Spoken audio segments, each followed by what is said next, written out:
People of Reddit, what was the most not safe for work event you ever stumbled upon in high school? Not me, but a friend of mine who was a yearbook photographer. She was a rail-thin, awkward, geeky high schooler and was asked to photograph a day in the life of the swim team. Our school had the football fever, and so other sports were always trying to get more than a few mentions in the yearbook packed with dozens of football shots. So my friend showed up to the swim team practice and later state tournament. She was asked to join them later at their victory party, which was at someone's house with its own pool and hot tub. When she got there, most of the team was already drunk and not an adult in sight. There were also a lot of girlfriends of the team there, and more than once, my friend was asked to join them naked in the hot tub. Fun was pretty freely flowing, and she strived constantly to get acceptable photos instead of the wanton depravity around her. At one point, some naked girl was chugging while she was in the cowboy position, screwing on top of her boyfriend while everyone cheered her on. They kept begging my friend to take photos, and she refused in horrified shock. Some of the guys got really handsy with her until finally she picked a time when they were distracted, and she left. She later was crying to her best friend because she felt so stressed out, and it was nothing like she expected. Sort of like showing a 10-year-old Caligula when they were expecting Toy Story 2. Only one photo made it to yearbook from that party. A hot tub photo where she had to crop out the beer keg and everyone's body was below the waterline so you couldn't tell they were naked. My high school had to ban blankets after 2 freshmen were caught having fun under one in the middle of the art hallway. I walked into a bathroom after a fight. Broken mirror, blood smeared on the wall and floor, water everywhere, probably unrelated to the fight, and a lot of bloody tissues in the sink. Oh, and there was a turd in the urinal. I hope that was unrelated to the fight. Someone got the crap kicked out of him. A freshman got pleasured by his girlfriend under the table in the cafeteria during lunch. Someone sitting near them noticed what was happening, took a video, and posted it online. The administration quickly found out, the video was taken down, and all 3 involved were suspended. I ran cross-country in high school. Sometimes during practice, we would run through trails in the woods surrounding the high school. One day right after school ended, we started running down the trails and stumbled upon 2 students having fun. Judging by their reactions, I don't think they were expecting a group of 15 guys to run by as they were getting it on. High school bus hit a deer. Police were called. Deer was shot 3 times in front of the bus to put it down.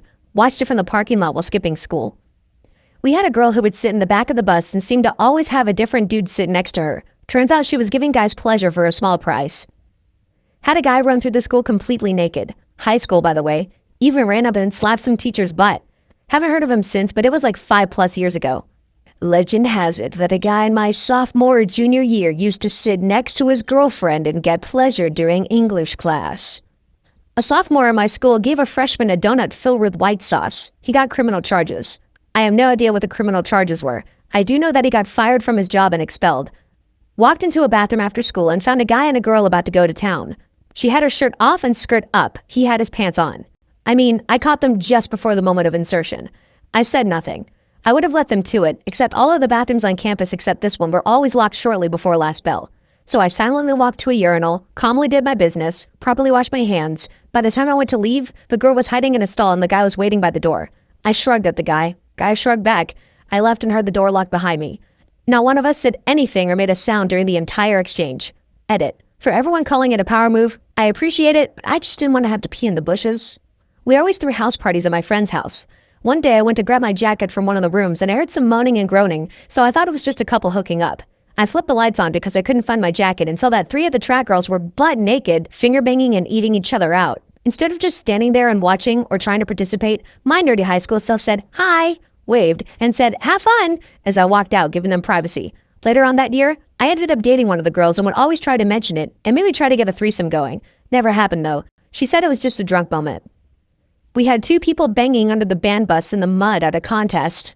No one thought it would be a bad idea for the cross-country team to have thin white uniforms until we had a race in a thunderstorm. So many flashbacks of eggplants swaying with each stride. This next one's pretty violent, so fair warning. There was a kid. We'll call him CB. He was notoriously a bad kid. Always in fights, getting kicked out of school, etc. Anyways, his locker wasn't next to mine, but it was really close. He and I never had problems because I purposefully avoided him. One day, another kid we will call AC and CB got into an argument. It led to a pushing and shoving match and some crap talking, but got separated really quickly. The next day, AC was walking past our lockers and CB pulled a literal crowbar out of his locker, ran up behind AC, and hit him in the back of the head so hard that blood hit me in the face. Part of AC's scalp literally half folded over the back of his head as he was on the floor. CB started hitting him in the back and the back of the head with it. Other students jumped on him and held him down. An ambulance took AC to the hospital. His skull was fractured and he had broken ribs. I had to get checked out because of the blood exposure. No idea where CB went, but I never saw him again. Not really not safe for work, just my most vivid high school memory. It was the biggest poop I'd ever seen. Just one huge log, to my memory the size of the toilet bowl. It definitely didn't fit down the hole and had to be removed by a janitor. Everyone told their friends about it, and one by one, we all went and checked it out. Also, no toilet paper in the bowl. All that was there was the one big, fat, legendary turd. It physically hurts me to think about how that came out of a butthole. I would just like to add that I am touched and humbled by all of your poo-related stories. In this time of division and opposition, let us remember we are united by poo.